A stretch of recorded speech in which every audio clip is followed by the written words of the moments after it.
Merci Madame la Présidente. Monsieur le ministre de l'Europe et des Affaires étrangères, à nouveau, je veux faire entendre dans cet hémicycle les cris des Soudanaises qu'on viole, des civils qu'on massacre, des communautés du Darfour victimes d'un nettoyage ethnique qui s'intensifie depuis la chute d'El Fasher. L'horreur est documentée par les bourreaux eux-mêmes qui, dans une pulsion d'abjection, partagent les vidéos insoutenables de leurs crimes sur les réseaux sociaux. Safari humain, exécution sommaire au milieu des hurlements fanatisés des janjaouides.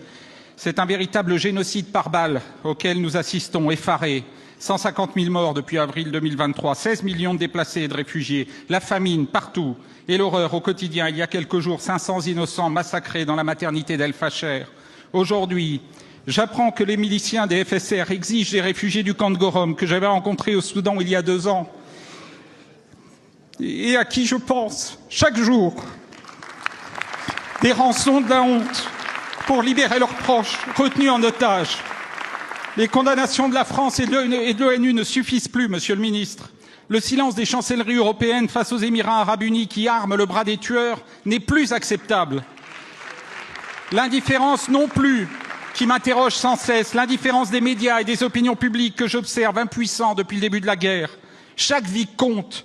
Négliger les morts d'Afrique, c'est nier notre humanité commune. Les Soudanais nous demandent de faire vivre en actes l'exorcion de Desmond Tutu. S'il vous plaît, la seule chose que nous vous demandons, c'est de reconnaître que nous sommes humains, nous aussi.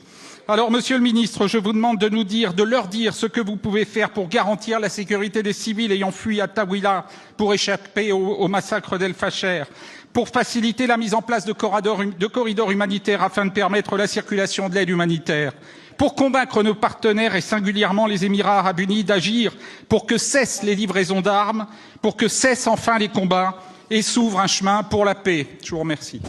Merci beaucoup, Monsieur le député.